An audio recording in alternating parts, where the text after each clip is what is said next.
Hello friends, कैसे हैं आप लोग? क्या हाल चाल? सब ठीक ठाक? चलो, कितने लोगों ने अभी तक टेस्ट सीरीज ज्वाइन कर लिया ये बताओ मुझे। जिसने भी अभी तक अगर टेस्ट सीरीज नहीं ज्वाइन किया है, मतलब उसका कुछ नहीं होने वाला इस साल, फिर कुछ नहीं होने वाला इस साल। जो समझता है कि टेस्ट सीरीज नहीं देंगे और बहुत अच्छा हो जाएगा, ये सबसे गलत थिंकिंग यही है। टेस्ट सीरीज तो बहुत ज़रूरी है, और इसलिए मैं आपको सजेस्ट करूंगा कि कैसे प्रिपरेशन करना है, क्या प्रिपरेशन स्ट्रेटजी होनी चाहिए। जीआई क्लासेस पर मैं लाइव आऊंगा कल शाम 7 बजे, और शाम 7 बजे मैं डिस्कस करूंगा प्रिपरेशन स्ट्रेटजी के बारे में। कैसे गेट 21 के लिए हम लोग प्रिपेयर करें, क्या हमारा स्ट्रेटजी होना चाहिए, किस सब्जेक्ट को इंपॉर्टेंस देंगे। ठीक है, ये सारा का सारा चीज हम लोग इसमें देखेंगे। ठीक है, सब कुछ हम लोग उस लाइव सेशन में देखेंगे, और उसमें आप मुझसे डायरेक्टली लाइव क्वेश्चंस भी पूछ सकते हैं। सर, कौन सी बुक सही है, कौन सा टेस्ट सीरीज सही है, क्या रेफर करें, कोई भी डाउट हो directly you guys can ask me in the live session. याद रखना है क्या, कल शाम 7 बजे अयाज सर के साथ लाइव। ठीक है, पिक्चर क्लियर? कल शाम 7 बजे उसमें सिर्फ डिस्कशन होगा, प्लान स्ट्रेटजी करेंगे। और एक और मैं गिफ्ट आप लोग को देने जा रहा हूं कि मैं एक बैच लॉन्च करने जा रहा हूं फ्री ऑफ कॉस्ट यूट्यूब पर। ठीक है, आप उसमें बताइए आपको क्या पढ़ना है मुझसे, फ्री ऑफ कॉस्ट यूट्यूब पर लाइव। ठीक है, एवरी डे 1 आवर। चलो, अब इसमें एक छोटा सा मैं एक चीज बताने जा रहा हूं आपको, क्लॉसियस इनइक्वलिटी। कुछ लड़के बोले सर इंट्रोपी नहीं समझ में आता। इंट्रोपी बेटा नहीं समझ में आएगा। इंट्रोपी सुनते आदमी का ना दिमाग में थोड़ा लोचा होने लगता है कि सर इंट्रोपी, सब चीज तो ठीक है लेकिन इंट्रोपी, इंट्रोपी सुनते इंट्रोपी जनरेशन हो जाता है बॉडी में, घबराहट होने लगता है, रैंडमनेस आने लगता है, डिसऑर्डरनेस आने लगता है। ठीक है, तो इस डिसऑर्डरनेस को मिनिमाइज करना है कैसे, इंट्रोपी पढ़ के। लेकिन इंट्रोपी समझने के लिए पहले सेकेंड लॉ ऑफ थर्मोडायनेमिक्स हमें समझना पड़ेगा, क्योंकि सेकेंड लॉ ऑफ थर्मोडायनेमिक्स का ही जो कंसिक्वेंस है वो क्या है, इंट्रोपी। जैसे फर्स्ट लॉ ऑफ थर्मोडायनेमिक्स का कंसिक्वेंस है इंटरनल एनर्जी, ठीक उसी तरह सेकेंड लॉ ऑफ थर्मोडायनेमिक्स का कंसिक्वेंस है हमारा इंट्रोपी। और उस इंट्रोपी को समझने के लिए हमें सेकेंड लॉ ऑफ थर्मोडायनेमिक्स में क्लॉसियस के स्टेटमेंट को समझना पड़ेगा। समझ रहे हो ना, दो स्टेटमेंट, एक केल्विन प्लैंक, एक क्लॉसियस। तो क्लॉसियस के स्टेटमेंट को तुम समझोगे, तुम्हारा पिक्चर क्लियर, इंट्रोपी क्लियर। तो आज हम लोग क्या करते हैं, क्लॉसियस के स्टेटमेंट को समझते हैं कि क्लॉसियस ने क्या स्टेटमेंट दिया था, और क्या सेकेंड लॉ ऑफ थर्मोडायनेमिक्स दिया था, और कैसे उसको अप्लाई करते हैं। ठीक है, चलो आ जाओ आज के सेशन में, लेकिन टेस्ट सीरीज जरूरी है। चलो, क्या है हमारा क्लॉसियस इन इक्वलिटी, आ जाओ। तो क्लॉसियस का स्टेटमेंट क्या था सेकेंड लॉ ऑफ थर्मोडायनेमिक्स का, वो मैं डिस्कस नहीं करने जा रहा हूं। मैं सिर्फ सिखाऊंगा कि क्लॉसियस इनइक्वालिटी को गेट के न्यूमेरिकल में कैसे अप्लाई करेंगे। देखो, यूट्यूब पे बहुत वीडियो है, बहुत वीडियो है, बहुत सारा इंस्टीट्यूट है, सबका डाला हुआ है, लेकिन सवाल बनाना कोई नहीं सिखा रहे। वो पूरा रिसर्च, इंट्रोपी ये होता है, इंट्रोपी वो होता है, इंट्रोपी ऐसा होता है, इंट्रोपी वैसा होता है, डिसऑर्डरनेस होता है, एटम एटम पार्टिकल पे तुमको बैठा देंगे, रिसर्च करा देंगे। बहुत अच्छा भी पढ़ाया है लोगों ने, बहुत अच्छा। लेकिन देखो, तुम्हें क्या करना है, न्यूमेरिकल सॉल्व करना है, तो तुम्हें उतना ही जानना है जिससे न्यूमेरिकल सॉल्व हो जाए। Picture clear? तो मैं इस वीडियो में तुम्हें उतना ही बताऊंगा। हो सकता है कि तुम्हें लगेगा अरे यार वो सर तो बहुत ज्यादा बताएं कि एंट्रोपी कब जन्म लिया था, क्या हुआ था। वो मैं नहीं यहाँ बताने जा रहा हूँ। तुम्हें रिसर्च नहीं करना, पीएचडी नहीं करना, ये बात याद रखना। क्लॉसियस ने स्टेटमेंट दिया, क्लॉसियस इनइक्वालिटी तुम्हें याद रहना चाहिए, वो कैसे आया वो इंपॉर्टेंट नहीं है। ठीक है, गेट एग्जाम क्रैक करने के लिए। ठीक है, तो चलो, Clausius inequality, Clausius statement, zoom पे आओ, जूम की आईडी लो, उस पे पढ़ो। ठीक है, तो क्लॉसियस इनइक्वालिटी क्या है देखते हैं। क्लॉसियस स्टेटमेंट भी क्या था, सिंगल थर्मल रिजर्वायर से, सिंगल थर्मल रिजर्वायर जो है हमारा, कोई भी जो हमारा एक साइक्लिक डिवाइस जो है, वो एक लो टेम्परेचर रिजर्वायर से हीट एक्सट्रैक्ट नहीं कर सकता है without consuming any form of energy. यही है ना, मतलब एक रेफ्रिजरेटर हो सकता है, तुमको स्विच ऑन नहीं करना पड़े। देखो ये बिना स्विच ऑन किए क्या रेफ्रिजरेटर चलेगा? नहीं चलेगा। बस यही है, यही क्लॉसियस बोला था कि कुछ ना कुछ पावर चाहिए, है ना, कुछ ना कुछ वर्क आपको देना पड़ेगा अगर हॉट लो टेम्परेचर से हीट एक्सट्रैक्ट करना है। बस यही था। तो चलो, क्लॉसियस स्टेटमेंट, क्लॉसियस इनइक्वालिटी देखते हैं, जो काम की बात है। ठीक है, काम की बात आज करेंगे, सिर्फ सवाल सॉल्व होना चाहिए, गेट का क्वेश्चन बैंक। क्लॉसियस इनइक्वालिटी देखो,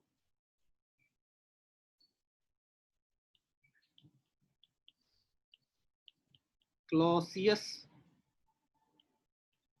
क्लॉसियस, ओके। इन equality, Clausius inequality. Okay, Clausius inequality, 1 minute, Clausius inequality. चलो क्या है सर? ये एक मैथमेटिकल टर्म है सर। इनइक्वालिटी एंट्रोपी में सेकंड लॉ में आता ही है। ये एक बेटा मैथमेटिकल टर्म है। क्या है ये सर? सर ये कहता है कि cyclic integral del Q by T का हमेशा लेस देन इक्वल टू 0 होगा। सर ये तो 50 जगह लिखा हुआ देखे, लेकिन समझ में नहीं आया आज तक ही है क्या।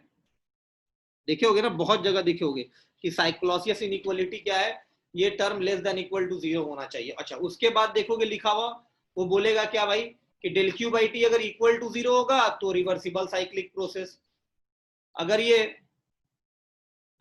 लेस देन 0 होगा तो इरिवर्सिबल साइक्लिक प्रोसेस, अगर ग्रेटर देन 0 होगा तो non feasible, non existing and impossible process. मतलब सर ये तो मैंने बहुत बार देखा है, तो ये इसका ये टर्म समझ में नहीं आता सर, ये डेल का क्या मतलब है, ये टी का। आज अभी जस्ट समझ में आ जाएगा, टेंशन लेने की जरूरत नहीं है। पहली बात, ये वैलिड कहां पे है? साइक्लिक डिवाइस में। क्लॉसियस इनइक्वालिटी हमेशा साइक्लिक डिवाइस। कौन कौन सा साइक्लिक डिवाइस है भाई? Heat engine cyclic device, refrigerator cyclic device, heat pump cyclic device. तीनों में लगा सकते, तीनों में लगा सकते हो। Heat engine, heat pump, refrigerator, तीनों में लगेगा। मतलब refrigeration and air conditioning RAC में लगा देना, कोई दिक्कत नहीं। हीट इंजन, कोई भी हीट इंजन हो, ब्रेटन हो, कार्नोट क्या है, एक रिवर्सिबल हीट इंजन है, ब्रेटन हीट इंजन हो, वेपर पावर साइकिल हो, कोई भी हो, वो सब में एक्चुअल मिलेगा, और कार्नोट हमारा रिवर्सिबल है। तो यहाँ पे सर इसको अगर आप स्टेटमेंट में लिखोगे, स्टेटमेंट में है the cyclic integral of the term, the cyclic integral of the term del Q by T, the cyclic, देखो the cyclic integral, integral mean summation, the cyclic integral of the term del q by t, the cyclic integral of the term del q by t must be less than equal to 0, must be less than or equal to 0, or equal to 0 for a possible processes, for a process to be feasible, for a thermodynamic cycles, equal to 0 for a feasible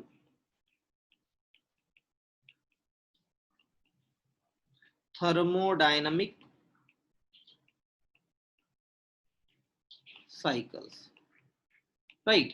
देखो reversible process को भी practically achieve नहीं किया जा सकता, लेकिन उसको हम लोग बोलते हैं क्या, रिवर्सिबल प्रोसेस। तो यहां पे अगर देखोगे, तो अगर इसको थोड़ा आगे बढ़ाओ तो ये term del Q by T equal to 0 होता है। कब ये इक्वल टू 0 होता है दोस्त? रिवर्सिबल थर्मोडायनामिक्स प्रोसेस के लिए, रिवर्सिबल साइक्लिक प्रोसेस, ठीक है, रिवर्सिबल के लिए। और ये टर्म अगर तुम्हारा del Q by T less than equal to 0 होगा, कब? ये लेस देन इक्वल टू 0 होता है इरिवर्सिबल साइक्लिक प्रोसेस के लिए, इरिवर्सिबल। अब कैसे आया, ये भी डेरिवेशन भी है, लेकिन इतना इंपॉर्टेंट नहीं है हमारे इसके लिए, ठीक है। अच्छा, अब एक लास्ट बच गया क्या, ये तो बोल रहा है इम्पॉसिबल है, तो डेल क्यू बाई टी जो है हमारा ग्रेटर देन 0, ये है हमारा impossible cycle, impossible cycle, impossible processes. तो सर इसका मतलब सर ये हमारा इम्पॉसिबल हो गया, मतलब इसको नॉन फिजिबल बोल सकते हैं, बिल्कुल नॉन फिजिबल बोल सकते हैं, non feasible cycles, impossible cycle, non existing, जो एग्जिस्ट नहीं करता है, नॉन एग्जिस्टिंग साइकिल्स। तो कभी कभी एक क्वेश्चन देगा गेट में कि इन्वेंटर क्लेम्स, एक इन्वेंटर कह रहा है कि मैंने ऐसा एक हीट इंजन बना दिया है तो तुम्हें यही दिखाना है उस इन्वेंटर का अगर डेल क्यू बाई टी का समेशन ग्रेटर देन 0 आ गया, मतलब इन्वेंटर का क्लेम जो है क्या है, गलत है, वो इम्पॉसिबल है, बना ही नहीं सकते हो तुम, कुछ ना कुछ वो मिस्टेक किया होगा कहीं ना कहीं पे, ठीक है। अगर इन्वेंटर का क्लेम में ये ऐसा आ गया, तुम बोलोगे ये एक इरिवर्सिबल साइक्लिक प्रोसेस है, ठीक है। और ये देखो, तो ये भी प्रैक्टिकली अचीव करना इम्पॉसिबल है, क्योंकि रिवर्सिबिलिटी को हम लोग प्रैक्टिकली अचीव नहीं कर सकते। तो हमारे लिए जो एक्चुअल साइकिल है क्या हो गया, ये हो गया कौन, इरिवर्सिबल साइक्लिक प्रोसेस। चलो, तो ये तो मैथमेटिक्स समझ गया। सर अब ये बताइए इसको अप्लाई कैसे करते हैं, ये डेल क्यू का क्या मतलब है। देखो, एक होता है वर्ड एग्जैक्ट डिफरेंशियल, एक होता है वर्ड इनएग्जैक्ट डिफरेंशियल। क्या होता है, एक होता है एग्जैक्ट डिफरेंशियल, एक होता है हमारा इनएग्जैक्ट डिफरेंशियल। तो एग्जैक्ट डिफरेंशियल और इनएग्जैक्ट डिफरेंशियल में, एग्जैक्ट डिफरेंशियल को डिनोट करते हैं ऐसे, एग्जैक्ट डिफरेंशियल को डी, जैसे इंटरनल एनर्जी, एंट्रोपी, ये सब क्या होता है, पॉइंट फंक्शन होता है, किसी पॉइंट के लिए डिफाइन होता है। और जो हमारा जो एग्जैक्ट, ये हमारा एग्जैक्ट डिफरेंशियल है, ये सब क्या है, हमारा एग्जैक्ट डिफरेंशियल है। इन एग्जैक्ट डिफरेंशियल है हमारा डेल क्यू, हीट और वर्क, जो पाथ फंक्शन है, जो पाथ फंक्शन है वो हमारा इन एग्जैक्ट डिफरेंशियल है। तो इसको तुम डेल के टर्म में लिख सकते हो, डी क्यू और डी डब्ल्यू के टर्म में लिख सकते हो, और तुम इसे डेल क्यू और डेल डब्ल्यू के टर्म में भी लिख सकते हो, ठीक है। क्यों, क्योंकि ये पाथ फंक्शन होता है, तुम्हें बताना होगा Q1 to 2, तुम्हें बताना होगा W1 to 2, ठीक है ना, किस पाथ पे कहां से वर्क हो रहा है। तो यहाँ पे हम लोग जो बात करेंगे हीट का, रिजर्वायर से इंजन के बीच में, यही हमारा पाथ होगा कि एक थर्मल रिजर्वायर से इंजन को हीट सप्लाई हो रहा है, एक में हीट रिजेक्ट हो रहा है थर्मोडायनेमिक्स प्रोसेस के थ्रू, ठीक है। तो ये यहाँ पे डेल का मतलब यही है कि डेल बताएगा एक प्रोसेस को, मतलब कहां से किस पॉइंट से किस पॉइंट तक हीट जा रहा है। तो जनरली हम लोग यहाँ पे कांस्टेंट टेम्परेचर रिजर्वायर को कंसीडर कर रहे हैं। तो कांस्टेंट टेम्परेचर रिजर्वायर हमारा क्या होता है, सोर्स और सिंक। जैसे कोई एग्जांपल बता दो कांस्टेंट टेम्परेचर रिजर्वायर का, सन क्या है, एक इनफाइनाइट कैपेसिटी सोर्स सिस्टम है। मतलब सर सोर्स किसको बोलते हैं, सोर्स एक ऐसा इनफाइनाइट कैपेसिटी सिस्टम होता है जिससे जितना ज्यादा भी तुम हीट एक्सट्रैक्ट करोगे उसका टेम्परेचर चेंज नहीं होगा। जैसे समुद्र से अगर बाल्टी से पानी निकालते रहोगे, पानी खत्म होगा, नहीं होगा। क्यों, इसकी कैपेसिटी क्या है, इनफाइनाइट है, ठीक है। तो इनफाइनाइट कैपेसिटी है, इसलिए वो विदाउट इफेक्टिंग, उसमें उसके वॉल्यूम पे ज्यादा इफेक्ट नहीं पड़ेगा। Picture clear. तो ठीक उसी तरह वहां पे उसके टेम्परेचर पे भी, अगर मान लो तुम एक बाल्टी पानी निकाल लोगे तो समुद्र का टेम्परेचर नहीं चेंज होगा, ठीक है। तो यहाँ पे उसको बोलते हैं हम लोग सिंक, और इसको बोलते हैं सोर्स। नेचर में एटमॉस्फेयर भी हमारा क्या है, सिंक है एक तरह का। तो यहाँ पे हम लोग हीट रिजेक्ट कर देते हैं सराउंडिंग टेम्परेचर।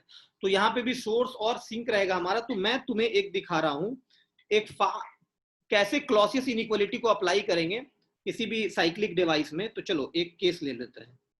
मान लो ये हमारा एक साइक्लिक डिवाइस है, ये एक हीट इंजन है, ठीक है, ये एक हीट इंजन है, और ये एक है रिजर्वायर, ये एक रिजर्वायर है, ठीक है, और ये एक रिजर्वायर है, ये एक मिनट, ये एक रिजर्वायर ये है, ओके। चलो, ये दोनों हो गया रिजर्वायर हमारा।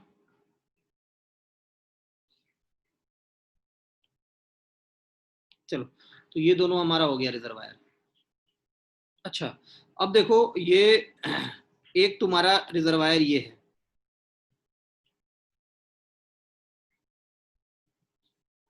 ओके, एक रिजर्वायर तुम्हारा ये है, एक रिजर्वायर तुम्हारा ये है,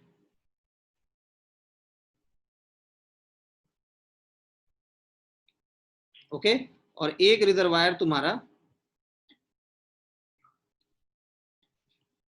एक रिजर्वायर तुम्हारा ये है मान लो। चलो, 5 रिजर्वायर के बीच में ये इंटरेक्ट कर रहा है, ठीक।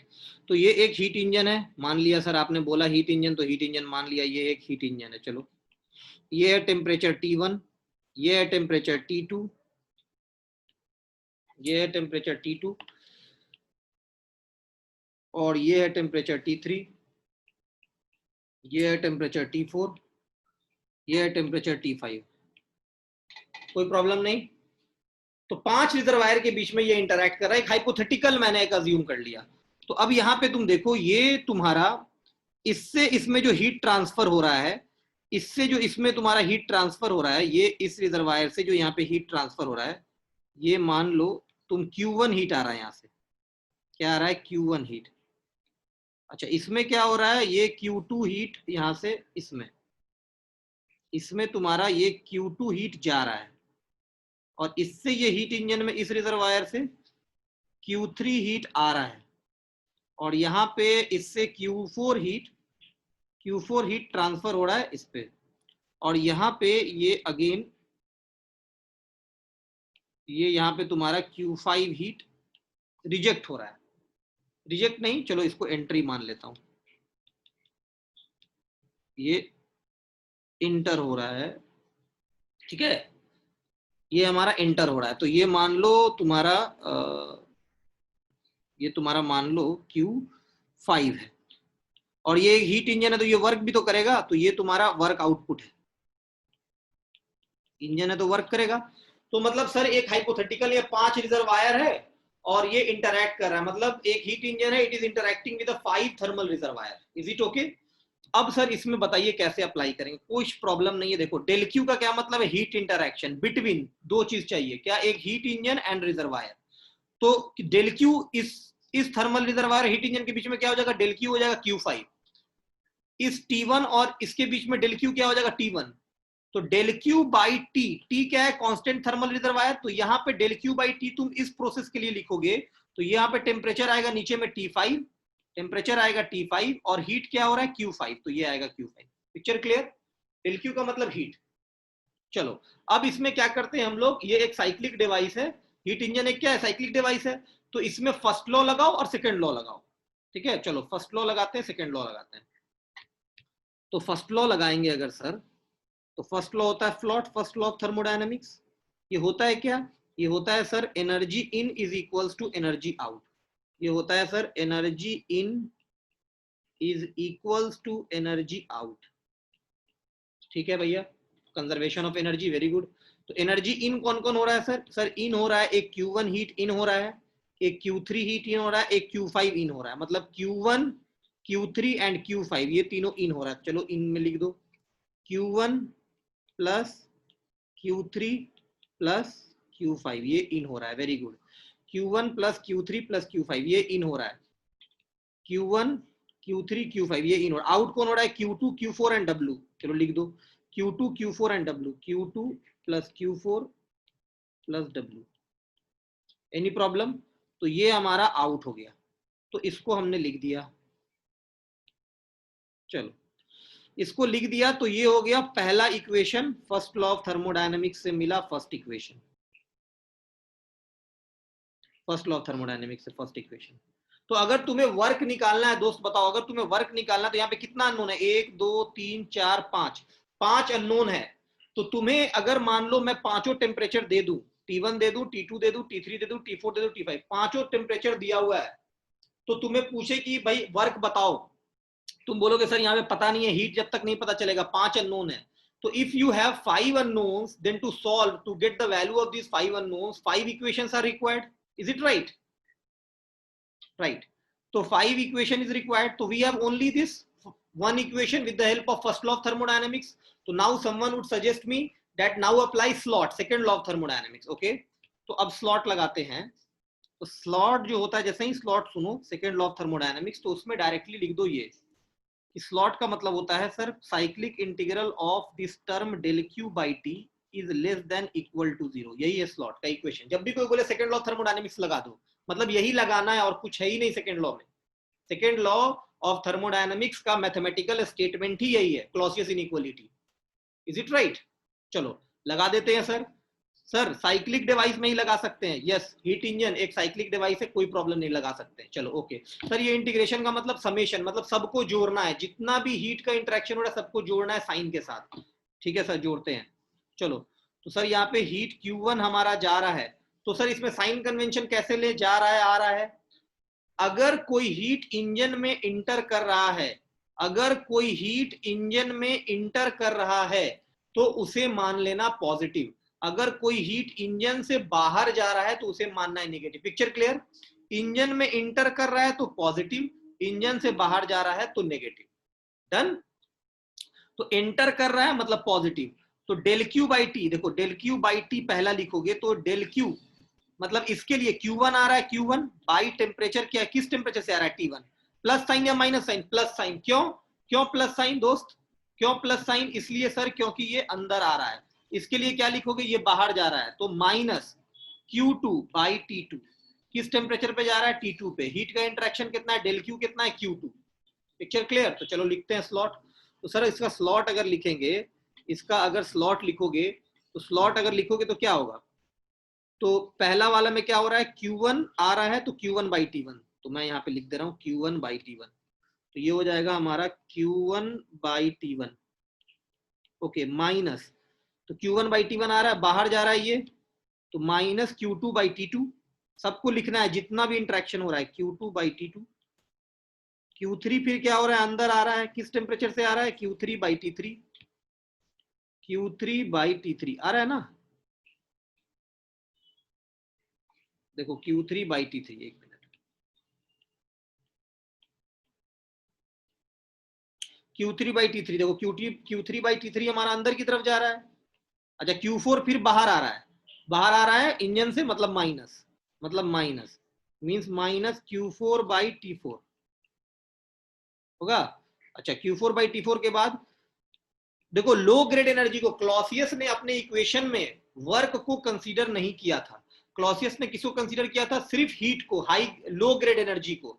क्यों, क्योंकि लो ग्रेड एनर्जी ही इंट्रोपी कॉज करता है, लो ग्रेड एनर्जी ही इरिवर्सिबिलिटी कॉज करता है, ठीक है, हाई ग्रेड एनर्जी नहीं करता, इसलिए इसको कंसीडर नहीं करना। जब भी सेकेंड लॉ ऑफ थर्मोडायनेमिक्स का इक्वेशन लिखना स्लॉट का, तो इसको नहीं कंसीडर करेंगे। तो Q5 क्या कर रहा है, अंदर आ रहा है, कितने से आ रहा है, T5 से, तो प्लस, अंदर आ रहा है प्लस, तो plus T5 plus Q5 by T5, very good sir, it will be less than equal to 0, very good, this will be less than equal to 0, correct। so this is your equation of second law of thermodynamics, second law of thermodynamics का ये equation है, very good। तो ये हो गया equation 2, picture clear. तो sir इसमें थोड़ा सा चेंजेस क्या किया जाए, इनइक्वालिटी है, इसको कैसे सॉल्व करेंगे, तो इसमें क्या करेंगे, अजम्पशन लेंगे, अगर मान लो ये जो ऊपर वाला तुम्हारा जो हीट इंजन दिया हुआ है, ये अगर एक रिवर्सिबल हीट इंजन हो जाए, सर अगर रिवर्सिबल हो जाता है कोई भी साइक्लिक डिवाइस, तो ये del Q by T equal to हो जाता है ना, तो इक्वलिटी लिख सकते हैं हम लोग अगर रिवर्सिबल होगा। तो अज्यूम कर लो कि it is a reversible heat engine, assumption ले रहे हैं, for A R H E means reversible heat engine, R H E reversible heat engine, तो ये हमारा आ जाएगा, तो आर एच ई हो जाएगा del Q by T equal to 0, बोलो हो जाएगा। तो ये हो जाएगा तुम्हारा Q1 by T1 minus Q2 by T2 plus Q3 by T3। अरे मजा आ रहा है, मजा आ रहा है। If you are liking the lecture, please hit the like button. If you are enjoying the lecture, please hit the like button everyone and subscribe this channel. Okay, GI classes को सब्सक्राइब करो सब आदमी। T4 plus Q5 by T5, तो ये क्या हो जाएगा, equal to 0 हो जाएगा। तो इसको अब आगे बढ़ोगे तो ये आ जाएगा तुम्हारा Q1 बाई, देखो ये आ जाएगा Q1 by T1 plus Q3 by T3 plus Q5 by T5 is equals to Q2 by T2 plus Q4 by T4, बोलो होगा। तो इक्वलिटी में मतलब ये सर दो इक्वेशन मिल गया सर, दो इक्वेशन Q और टेम्परेचर का दो, अगर सारा टेम्परेचर दिया हुआ है तो ये हो गया इक्वेशन 3, मतलब रिवर्सिबल के लिए सिर्फ, ठीक है। तो सर एक बात बताइए, सर ये वाला था फ्लॉट, ये एक इक्वेशन मिला, ये वाला इक्वेशन मिला किससे, फ्लॉट से। अगर वर्क डन निकालना है तो बिना फ्लॉट के नहीं निकलेगा, बिना फर्स्ट लॉ ऑफ थर्मोडायनेमिक्स के। और ये रिलेशन आ गया स्लॉट का। सर तो एक यहाँ पे तो 5 अननोन है, तो 5 इक्वेशन आना चाहिए ना, तो 5 इक्वेशन तो कैसे आएगा, हम तो दो ही जानते हैं, एक फर्स्ट लॉ ऑफ थर्मोडायनेमिक्स जानते हैं, एक सेकंड लॉ ऑफ थर्मोडायनेमिक्स जानते हैं। तो बाकी 3 इक्वेशन कैसे आएगा, तो गेट देगा तुम्हें 3 इक्वेशन, मतलब कुछ रिलेशन दे देगा ऐसा, मान लो ऐसा रिलेशन दे देगा, एक ऐसा दे देगा, एक एक्स्ट्रा इक्वेशन मान लो दे देगा Q1 plus 2Q2 minus Q3 is equals to 2Q4 plus 3Q5, ऐसा इस तरह का 2-3 इक्वेशन तुम्हें दे देगा, तभी तुम फिर इसको सॉल्व कर सकते हो, अदरवाइज कोई ऑप्शन नहीं है हमारे पास सॉल्व करने का, ठीक है। तो इसका मतलब सर गेट में 5 रिजर्वायर वाला क्वेश्चन नहीं आएगा? नहीं आएगा, कभी नहीं आएगा। ये तो मैं समझाने के लिए बताया, क्योंकि 5 इक्वेशन चाहिए। तो गेट में कितना आ सकता है? 3 रिजर्वायर में सर कैसे बनाएंगे? एक इक्वेशन फर्स्ट लॉ से, दूसरा इक्वेशन सेकंड लॉ से, तीसरा इक्वेशन गेट देगा, खुद दे देगा, तीनों इक्वेशन से सॉल्व कर लेंगे। तो अब हम लोग को देखना है गेट का कुछ क्वेश्चन इस पे, जो मैं इस वीडियो में नहीं बता रहा हूं। आप इसका अगला वीडियो प्लेलिस्ट में जाके आप चेक कीजिएगा। प्लेलिस्ट में जाइएगा थर्मोडायनामिक्स में देखिएगा सेकेंड लॉ ऑफ थर्मोडायनामिक्स, वहां पे आपको मिलेगा क्लॉसियस इनइक्वालिटी पे, और फिर होगा प्रॉब्लम्स ऑन क्लॉसियस इनइक्वालिटी, उसको देखिएगा। उसमें गेट का मैं 5 क्वेश्चन उठाया हूं, अच्छा, और उसको मैं सॉल्व करके आपको अप्लाई करके क्लॉसियस इनइक्वालिटी दिखा रहा हूं। आप उसको सॉल्व कीजिएगा साथ साथ, और take a pen and paper before taking my lectures, always keep pen and paper along with you, okay. इसी तरह नहीं देखो, इसी तरह लेके ऐसी तरह मोबाइल पे बेड पे लेट के देखने से कोई मतलब नहीं है। पेन और पेपर लेके बैठो और उसको एक नोट्स बनाओ अच्छा सा, और कमेंट सेक्शन में बताओ कि किस टॉपिक में प्रॉब्लम है, मैं उस पर वीडियो बनाऊंगा। और फ्री लाइव लेक्चर्स मैं स्टार्ट कर रहा हूं आप लोग के लिए, फ्री ऑफ कॉस्ट यूट्यूब पे। मेरे सारे स्टूडेंट्स पूरे इंडिया में, सबके लिए फ्री ऑफ कॉस्ट है ये। और आप कल का सेशन लाइव मत भूलिएगा देखना आप लोग सब आदमी। कल मैं लाइव होऊंगा शाम में 7 बजे, और हम लोग डिस्कस करेंगे प्रिपरेशन स्ट्रेटजी पे, कौन सा टेस्ट सीरीज ज्वाइन करें, कौन सा क्वेश्चन बैंक कितनी बार सॉल्व करना चाहिए, किस टॉपिक पे ज्यादा इम्फेसाइज करना है गेट के लिए, इसरो के लिए, बार्क के लिए, पार्टिकुलरली अभी गेट पे फोकस करना है, तो क्या स्ट्रेटजी रखा जाए, सब हम लोग उसमें डिस्कस करेंगे। ठीक है, तो इस चैनल को, अगर लेक्चर पसंद आया तो इस चैनल को सब्सक्राइब करो प्लीज, लाइक करो। और ये मेरा नंबर है 8527014884। इस पे टेलीग्राम पे मैं इसका पीडीएफ दे देता हूँ, टेलीग्राम पे आप ले सकते हैं। और बहुत सारा डेली प्रैक्टिस पेपर भी आप ले सकते हैं टेलीग्राम पे, बहुत सारा फीचर है। आप जीआई क्लासेस को एक बार टेलीग्राम पे और इस पे क्या नाम है यूट्यूब पे, दोनों पे आप इसको सब्सक्राइब कर लीजिए, बहुत बेनिफिट होगा आपको। Okay, thank you, see you tomorrow 7 PM sharp. Okay, bye.